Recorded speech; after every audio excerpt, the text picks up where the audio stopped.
Welcome back to the RinkMasters Podcast. My name is Tyler Kroom, and I'm going to be your host today, along with Noah Dreger. We have a really good episode lined up for you guys, but before we get started, I'm going to pass things along to Noah for the Shotsy's report.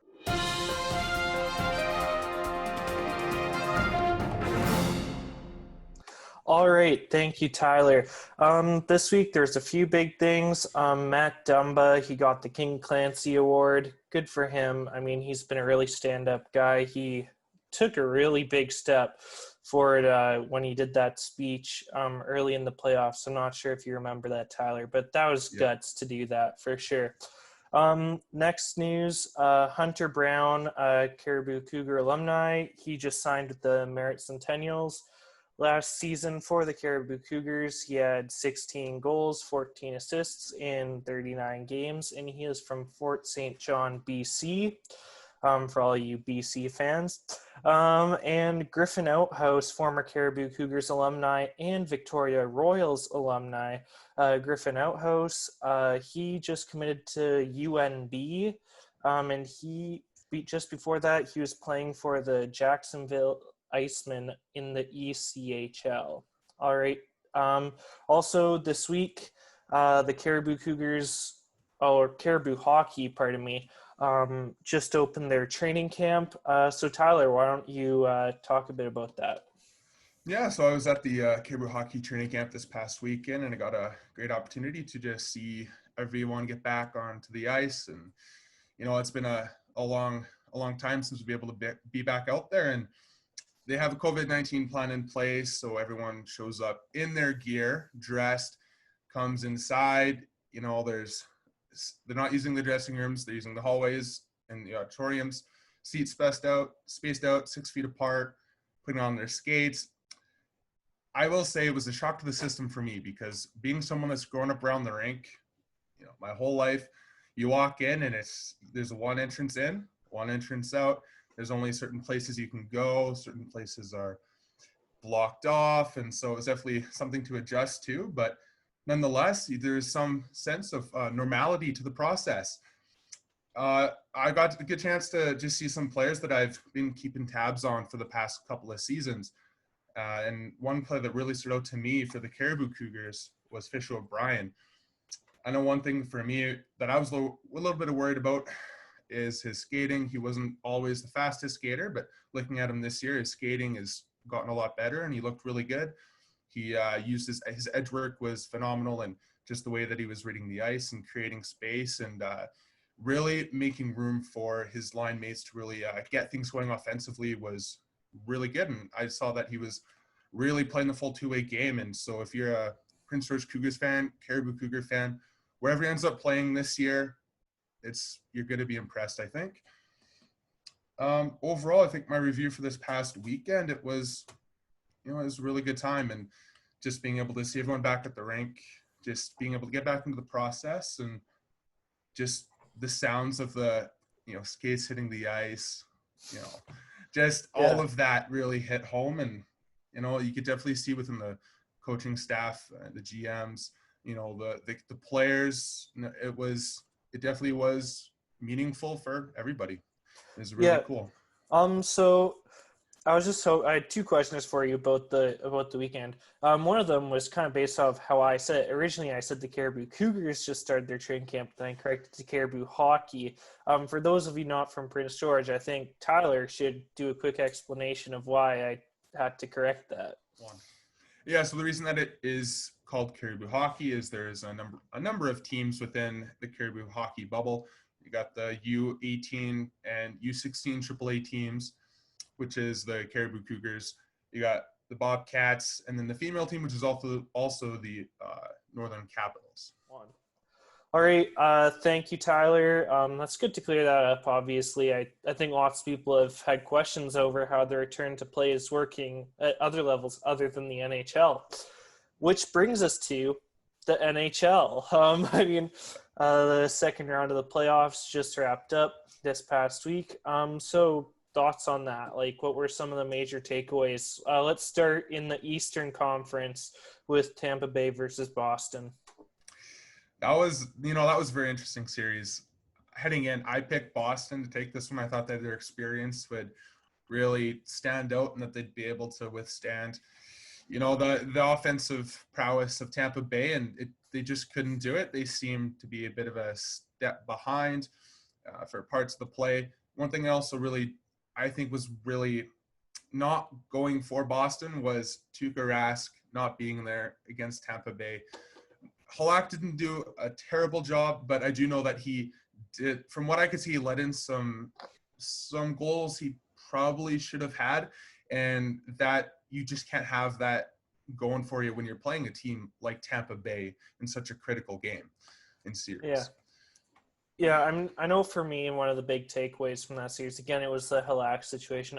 In my opinion, I think Rask has probably played his last game in a Boston Bruins uniform. So it's going to be interesting to see what they do to fill that goaltending void. But it was the fact that Tampa Bay, I think they kind of beat their demons in a way by beating Columbus, and then they still managed to be a very good and experienced team without Steven Stamkos. So I think this team is very good. I think New York will have their work cut out for them in the next round. But yeah, I think the biggest takeaway was that Tampa Bay was able to keep rolling after, you could argue, not super convincing series win over Columbus. The next series, New York, they won that one. Tyler, any thoughts on that? That was a really entertaining series. There's 3 teams in the second round this year that had 3-1 series leads, and all 3 of them decided to almost throw it away. And all 3 of those teams still managed to win Game 7 and advance. So I think that's kind of crazy. But going back to the Islanders specifically, they've proved yet again that they can beat just about anybody if they stick to Barry Trotz's system and they put in the effort when they're outworking the opposition and getting those chances, letting Barzal do his thing, create space for Barzal, playing it simple defensively, getting the goaltending from both Thomas Greiss and Varlamov. They did really well in Philly. They're as inconsistent as Philly has been. I mean, they've got the players there that can really give you a run for your money, and they did show that they weren't backing down. And I just think Islanders proved that you can't not take them seriously, and you guarantee that they're gonna go to Tampa Bay and give Tampa Bay everything that they can handle. Yeah, so for me, the big takeaway, it was actually the fact that Oscar Lindblom came back. I think that's a really good feel good story. That's what I was trying to say for the Philadelphia Flyers and for him. And I know Barry Trotz said as much after they knocked out the Flyers. He said, "Listen, guys, I just want to say, first of all, gave a shout out to the Flyers organization for their handling and their support of that situation." And I think that's really good. Although looking at more the hockey element of it, I think that the biggest thing for the Flyers is that they couldn't really get it done in regulation. No. All 3 of their wins in that series came in the overtime periods. So I think that if you're Vigneault next season, you looking ahead to hopefully make the playoffs, you look at, right, what do we need to do in those tight games. You can't always go into the overtime periods because that tires out your team, right? You can't win an entire series going into overtime. That's just my thought on that. Well, and one thing I also actually took away from Philly, and this is something I've been thinking about for the last couple of days, it really seems to me like you look at Philadelphia, and a lot of people had the general consensus that this team was a team that could go all the way to the Stanley Cup final and really just be right there with Tampa. And, watching them play, there was moments where they did look like that, and there's moments where they didn't. I'm convinced that Philly needs to shake their locker room up a little bit. I'm convinced that they need to have a bit of a culture change and a leadership change. Does that mean you move on from Giroux, Voracek? I don't know what that's going to look like, but I do think that a core piece needs to be moved out and someone needs to be brought in. Yeah. No, and I agree. And I think they relied a little bit too much on Carter Hart being hot because no slight against him. I mean, he played so well throughout the playoffs. I just think you kind of got away from him in that Game 7. I think they just kind of relied on him, and they didn't give him any offensive support. So, Now let's move to the Western Conference. Vegas, Vancouver. I'm sorry. I'm a Vancouver fan, so this series is a bit of a hard pill to swallow. Honestly, I found that to be quite an entertaining series. Honestly, like Vegas, we knew Vegas was going to be good. We knew Vegas was going to be a tough opponent for Vancouver. Vancouver proved that they could do it, and they pushed them to 7. Demko was spectacular. There's a lot. I mean, even though Vancouver did lose the series, there's definitely a lot going for Vancouver in the future. I can tell you right now, they're going to be back in the playoff picture next year and for many years to come. Yeah. I think my big takeaway from this one is, again, kind of the goaltending stuff with Vegas. I believe three of Leonard's wins, all three of his wins in this series were shutouts. So, I mean, I think if you're a Canucks, if you're on the Canucks team, you have to look at Game 7. You have to feel, I'm sure, a bit disappointed in yourselves. I mean, Leonard did rob you on that chance, but you barely had any shots. It was all one-way traffic. And, I mean, obviously that late penalty was a bit of a tough pill to swallow with that power play goal. I mean, I don't know your opinion on that. I thought that penalty was a little bit weak. Again, I am slightly biased, but... in that Game 7, I mean, Vancouver had already had so many opportunities, I guess, to kind of just change the course of the game for themselves, and they simply just couldn't do it for Game 7. I will say, I did like to see that they did have a pushback in the final moments of that game. You know, for a really young team, you like to see that. That shows that they're at least putting in the effort and they're not completely they didn't completely away, turtle. Even though there was those 2 empty netter goals, I mean, really, it's just, whatever. I mean, on that, I believe it was the first empty netter. Quinn Hughes almost saved it. He blocked the initial shot. They're still fighting, right? And that is good to see. But then I think the big takeaway from Vancouver from this series, though, is the goaltending. Because I think lots of people are like, oh, it's Markstrom all the way. And then I saw everybody shift in this series to it's Demko all the way. So I don't know.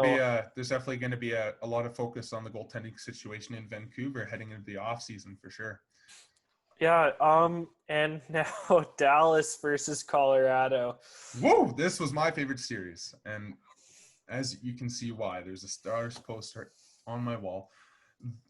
Colorado just about gave me a heart attack because Dallas goes up 3-1 in the series. I was loving it.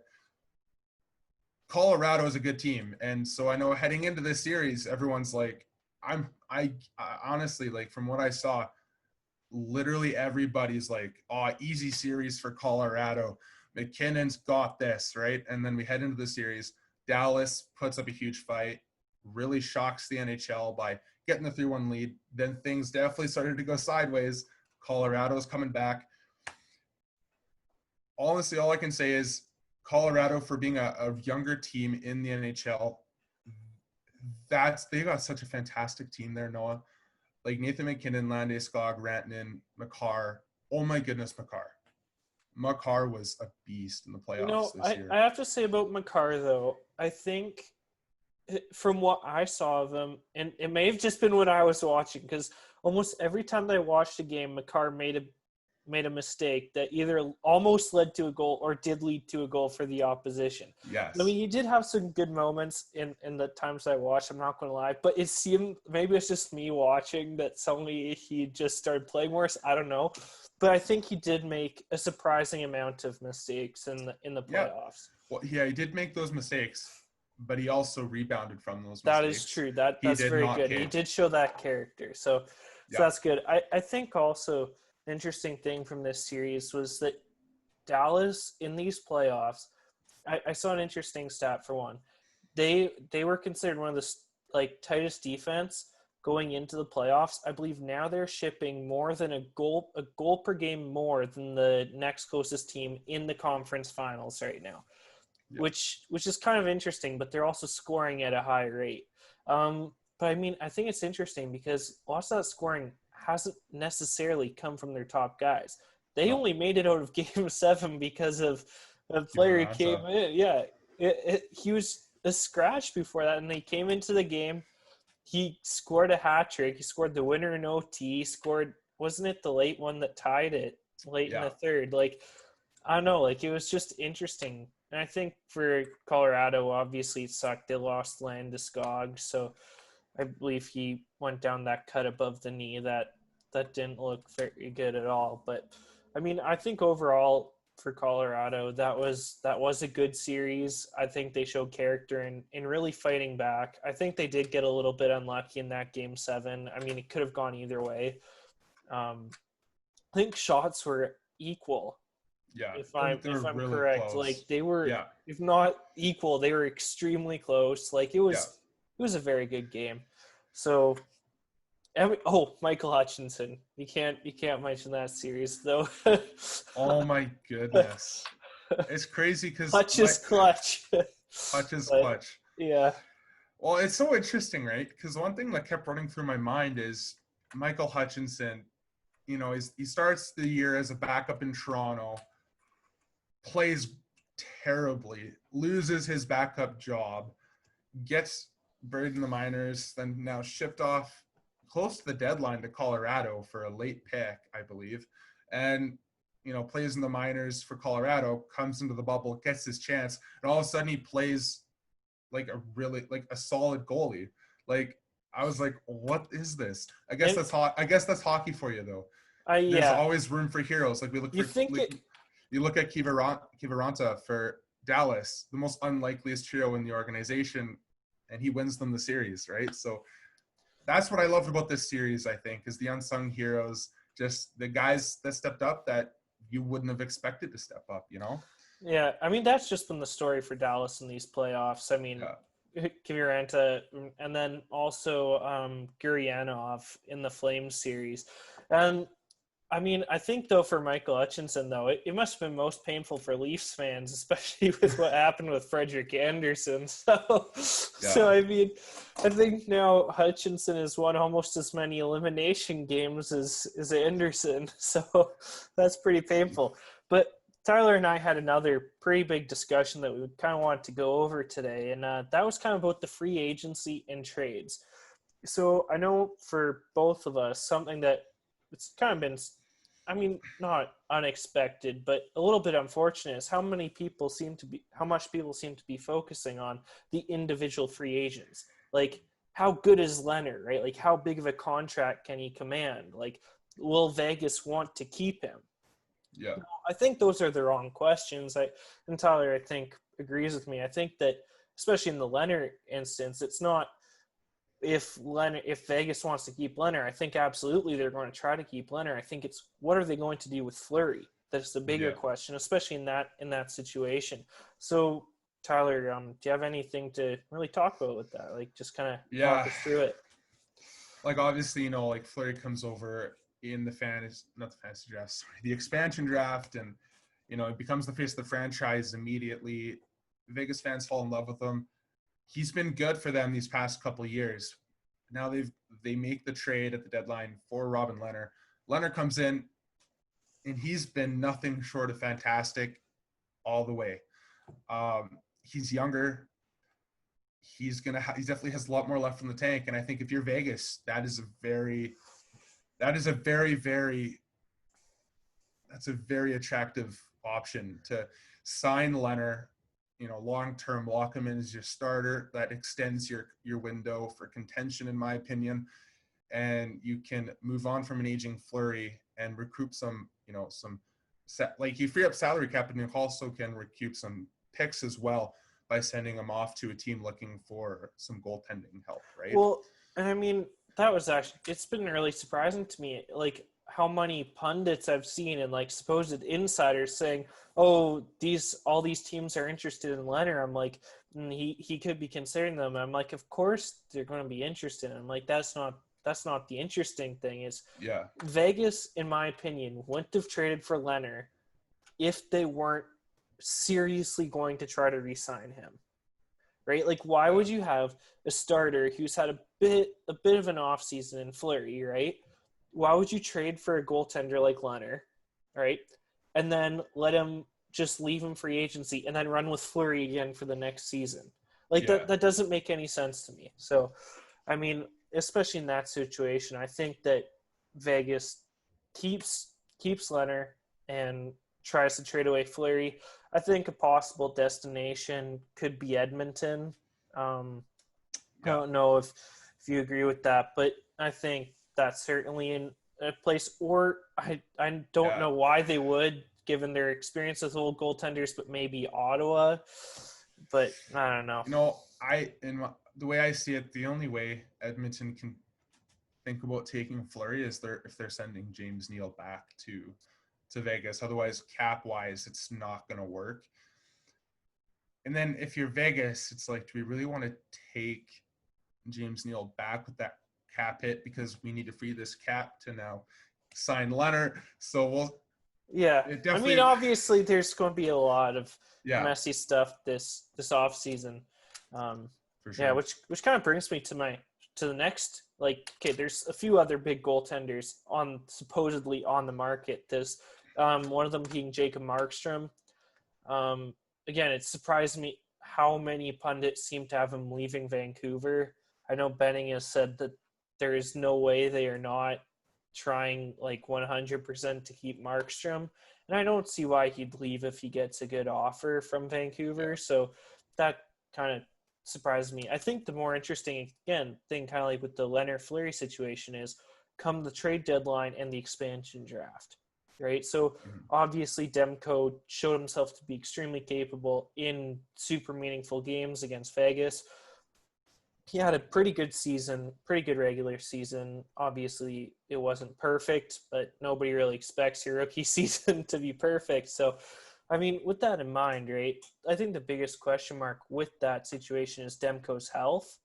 And, I mean, even Markstrom's health, I guess, to some extent. But you have to wonder, with the concussion issues that Demko's had, would the Canucks risk, would they protect Demko over Markstrom in that situation?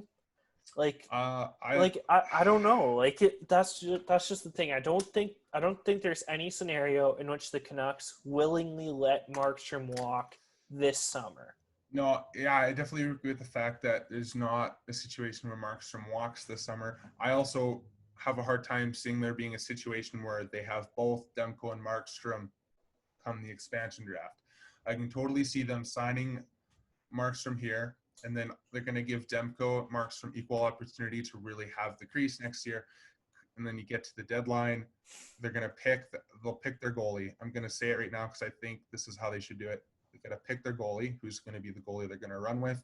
Because keep in mind, they have Michael DiPietro in the wings right now as well, who, I would say in a few years, is probably ready to come back up, whoever's starting in Vancouver.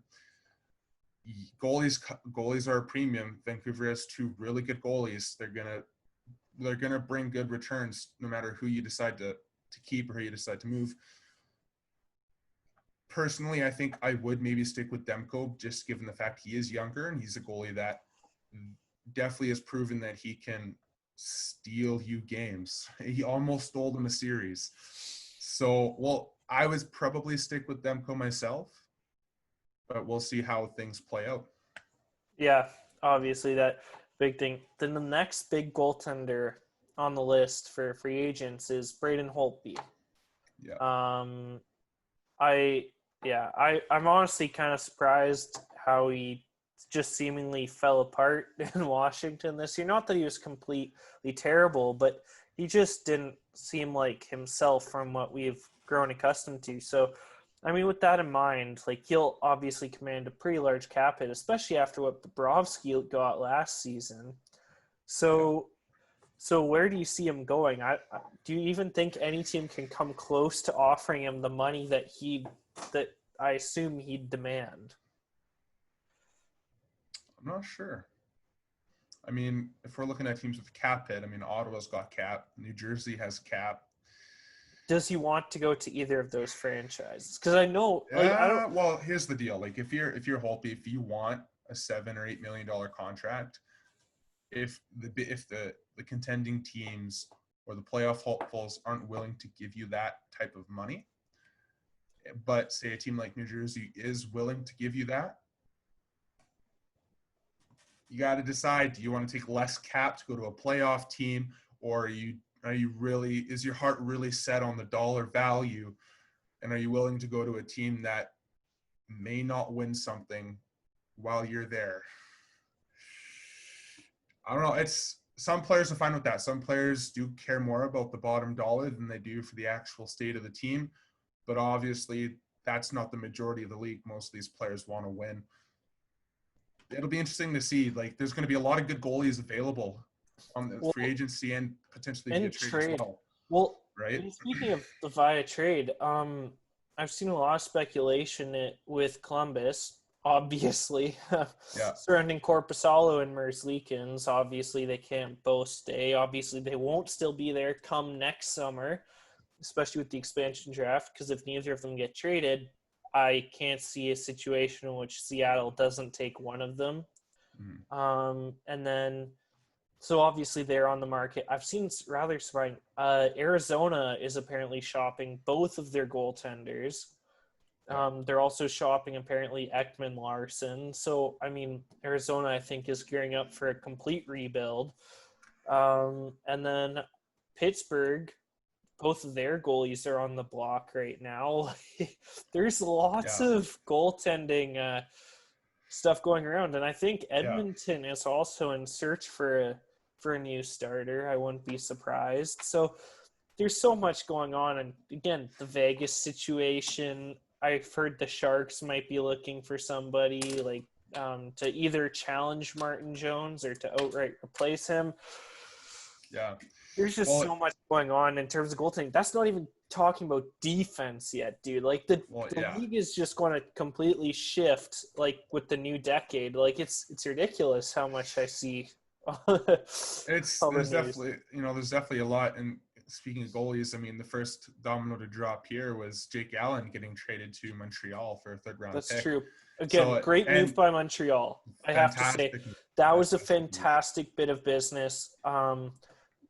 With Jake Allen and Carey Price, I have to say now I think they have one of the most balanced or best goaltending duos in the league. I just think that's how good. Like Allen has shown for short stints he can come up and start some games and play very well. And I mean, I think the Canadians will want a good backup goaltender because Price has shown he's had some injury troubles, right? So if you can take a bit of the load off of Carey Price, he can keep playing his best in like 50 games a season. Like that's it, right? Like you got the dream team in Montreal now. So and the big thing to it is they've tried the $1 million backup method for the last couple of years. You know, like Keith Kincaid, and it hasn't worked. And they've been riding on the backs of Carey Price's back for so long. It's really a matter of time. This was a long time coming, I feel. And I'm sure Price is feeling lots of relief for the fact that he knows he's not going to get run into the ground with his health. That's as he's an aging goalie now. He's in his 30s, so his injuries are only going to become more prominent. And don't forget, he only I believe it was this year that his new contract kicked in. I can't remember. I'm pretty sure, but It's regardless, fantastic move by Montreal, and you can only assume that St. Louis is doing this to clear out cap so they can have the room to re-sign Pietrangelo. Yeah. Now that brings us to the defenseman, Pietrangelo. Well, I think just in general, St. Louis is a really interesting option. I know we've both talked about a bunch of options they can do to try to shake up their team a little bit. I know we talked about maybe Colton Parayko getting traded. We've both talked about where Pietrangelo could go. I think that also when you look at the defenseman market, you can't look at defenseman market without talking about Toronto. And I know people complain that Toronto gets way too much news coverage, but this is why. It's because everybody complains about their team constantly. So they get the most news coverage because they get the most links to new players because of all that complaining. So there you go. Hockey fans, if you want the news to stop covering Toronto, stop complaining about their team. And stop There you liking have those it. posts. Yeah, exactly. I like these. Yeah. there's your Noah's tip for this week. But in all seriousness, I know with Toronto, there's been lots of talk, especially like they need another top pairing defenseman and they need some grit in their top six.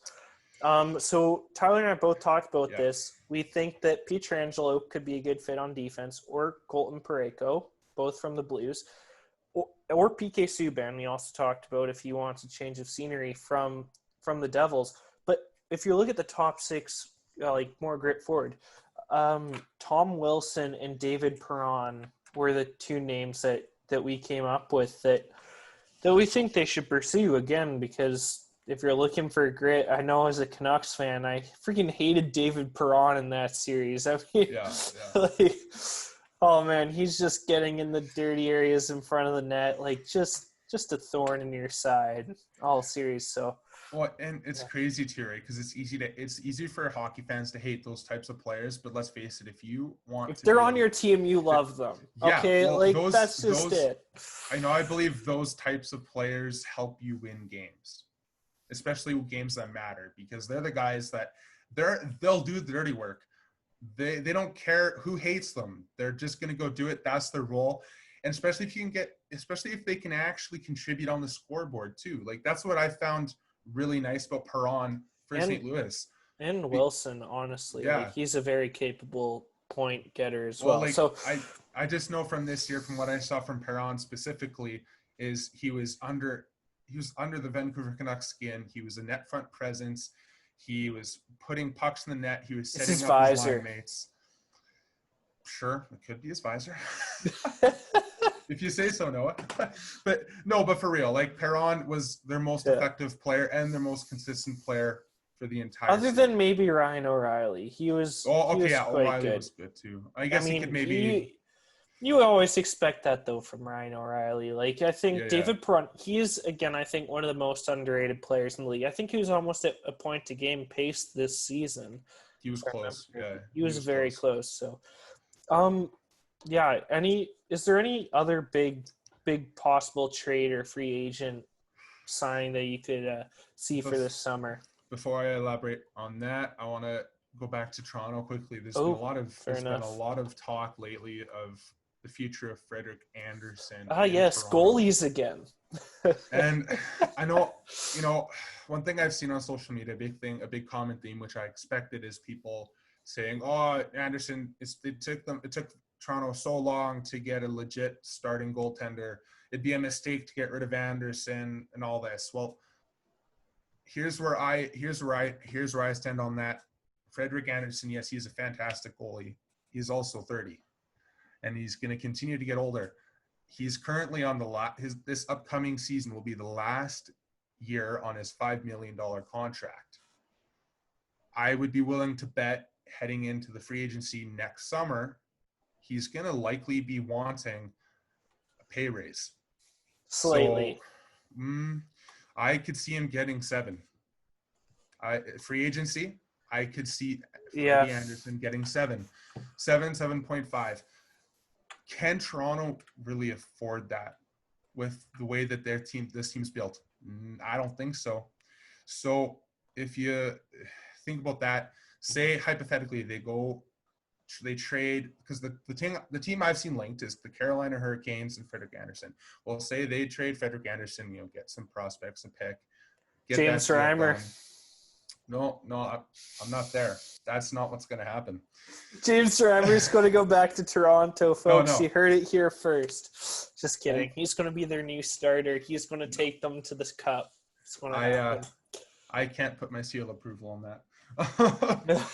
I didn't ask for it, Tyler. Good. I didn't ask for it. Okay. So looking at so Frederik Andersen gets traded to Carolina, hypothetically. Now, that's $5 million off the books. Try, just for hypothetical sake, Matt Murray from the Pittsburgh Penguins. He's going to be a cheaper option. He's 26, so he's quite a bit younger. You could extend him for a longer period of time at $5 million flat, or maybe a little bit less. And he's shown to be a bit like if you're Toronto, you obviously hope that he can step up a little bit. He struggled this past season a little bit, but I think that if you're Toronto, you're willing to take that gamble because I mean, also Frederik Andersen did take a bit of a step back this season as well. So, and I think that also is what makes the situation harder for Toronto, is that you're going to have a hard time getting a legit starting goaltender who had a better a better season than Andersen for cheaper. Like that's just it. You're going to have to take a gamble on somebody to some extent, I think, if you're Toronto, especially given your cap situation. Yeah, well, not just the cap situation too, but in this with the specific makeup of this roster, you know, they're really their core is really young. Anderson's older, so if you can bring in a goaltender whose age fits the mold of the direction of this team, that's just more of an ideal fit in my mind.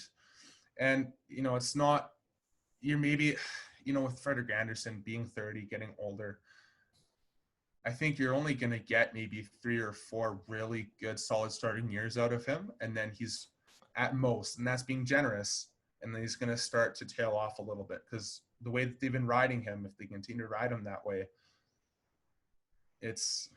that would be my concern for Frederik Andersen. Well, just remember, it's not an exact comparison, but remember Martin Jones in San Jose, right? Yeah. Like they rated him pretty highly. They considered him a legit starter, right, as their one to carry their team for the years to come. And this year, if I remember correctly, he had a fairly poor season. So, but again, they're in a tricky spot. They have huge contracts on that team, right, on aging players. I believe their top 3 defensemen are also their 3 of their highest paid players, and they're all on the wrong side of 30. Well, and you know, if I'm right. So so again, I think that's like when you look at the rest of the team, obviously Toronto's more in the right side of things, given the fact that most of their huge contracts are on their young players. But that being said, if you look at the goaltending situation, you have somewhat similar circumstances where the team's in a very difficult spot. Both of their goaltenders that they thought would be their starters for a huge number of years had declining seasons. You want to move them out. How do you do it? Yeah, well, and it's interesting too. You mentioned San Jose. I've been saying this for a long time. Like since they picked up Erik Karlsson, and then once they gave him that extension, I said that contract is going to really cripple the San Jose Sharks, and it really has, because then they couldn't afford Pavelski, they couldn't afford some of those other Nyquist and other depth pieces, and now they're an aging core with a lot of money tied into it.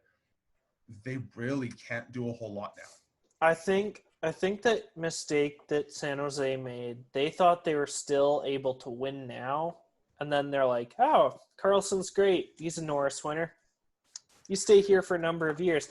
And I think Karlsson made the mistake too. He was just dangled so much money he couldn't resist.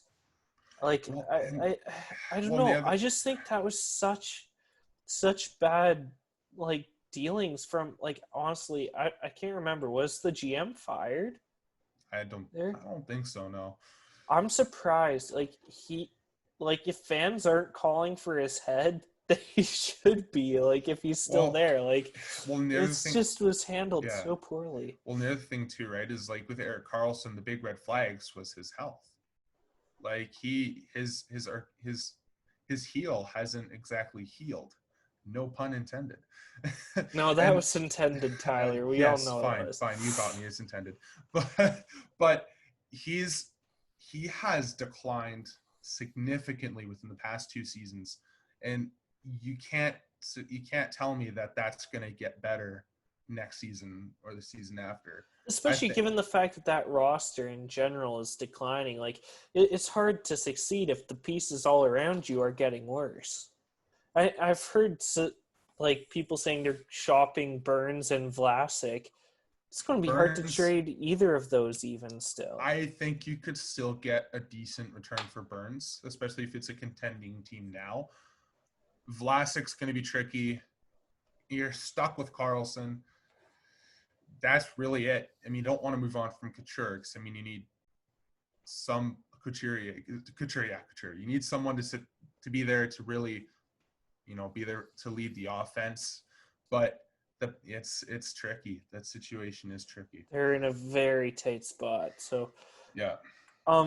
I think we're starting to get a little bit long here. So, Tyler, like just quickly, what are your predictions for the rest of the playoffs? Who's coming out of each conference and who's winning the cup? Wait, why did I ask you? It's going to be Dallas for both of those questions. Yes and yes. You got me. But I'll let you go over the Eastern Conference at least. All right. Well, who's coming out of the East? Eastern Conference. This is a tough one for me because Tampa Bay's got the firepower.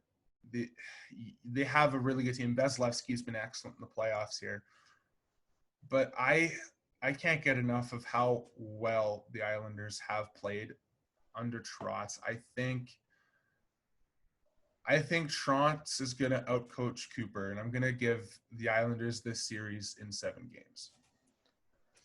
And honestly, yeah. Yeah. I'm giving Islanders in 7, but they're not going to get past the Dallas Stars. And Stars are going to win the Stanley Cup. See what happens. Who do I have winning the cup?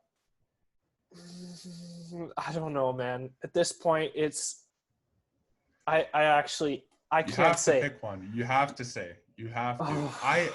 I'm putting my neck on the line by picking my team. So you got to pick a team. Okay. Here's the thing. I think the winner of the cup is going to be a Western Conference team. That's what I think. And honestly, since it's going 6 or 7 games, I could see either team winning it. Honestly, based off of how well Dallas has played when they're not expected to, I have to go with Dallas. But I wonder though for Vegas, because remember, believe it or not, this is already their 3rd season, people. This is only their 3rd season. Remember, I don't know if you remember, McPhee or their owners, can't remember which, said before their 1st season they were going to win the cup by the end of 3 years. Well, here that is a very real possibility, and they're going to have that fire under their butts. So don't discount Vegas. It wouldn't surprise me if they were able to succeed in that pledge. It would piss me off if they were, but I wouldn't be surprised. But yeah, honestly, based off of this, I have the winner of the West. I do give Dallas a bit of an edge in this series based on the fact that they have managed to exceed expectations and they weren't supposed to. The biggest thing though, goaltending. Khudobin, he hasn't been bad, but he hasn't been excellent. Leonard has been excellent. Fleury has been good. So do you know what I mean? I don't know. I think that's. It's gonna be tough. It's gonna be tough because one of the things that some feedback I've been getting talking with other fans from other teams is that they're like, oh well, Dallas typically has a hard time scoring and generating chances, but the point I made is typically the chances that they do get, and oftentimes the way they score is when there's traffic in front of the net and they get those redirections. Leonard, he hasn't faced shooters that really put much traffic in front of him. He's been able to see every shot he's gotten. So I'm curious to see if Dallas sticks true to their offensive game plan. They get the traffic in front of Leonard, make his life difficult, get those redirections going. I don't know. That's why I think this is going to be such an interesting series because, like you said, Vegas hasn't actually played a big, heavy team like Dallas. Dallas is a little different than a lot different than the teams that they've played previously. Here's what I would say for Vegas, though.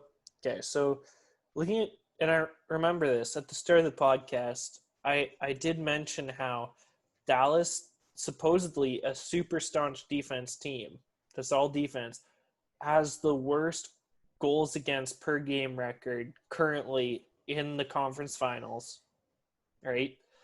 But the thing is their offense. So they flipped. So I'm interested to see what happens when they run up against a team that is very physical and very good defensively. What will happen with that? Because Vegas, I'd say, right now is the top dogs in the league in terms of balance, in terms of scoring and defense. 100%. Like, I think they're the perfect balance of that right now. I think the next closest is the Islanders, which is really interesting to see them go against such a high-powered offense team like Tampa Bay. So we'll see what happens there. But I think that's what Vegas has going for them, is that Dallas's defense has been so bad in these playoffs that they might just be able to sneak past a few in those critical moments, right? So another thing would like to add was he did get a little bit of a taste from Sunday's game. Dallas, for most of the game, did a really good job at basically stunting Vegas in the neutral zone. They rely heavily on that transitional game. So if Dallas can somehow keep that up, that makes Vegas's lives extremely difficult. I mean, again, we'll see. This is the first game of the series on Sunday, so so it's going to be interesting. I honestly, like I said, I don't know who's going to win the series. This is honestly, in my opinion, one of the best conference final lineups that we've seen in years. So 100%, I won't be surprised if both series are 6-7 games. I won't be surprised if the finals is 6 or 7 games. So really exciting. Great to be a hockey fan. I think that's all we have, Tyler. So why don't you wrap this up? Well, thank you, everyone, for joining us today on the RinkMasters Podcast. Please go like, subscribe our social medias. We're on Facebook, Instagram, and Twitter. Also, go subscribe to our YouTube channel, and we hope to see you next week.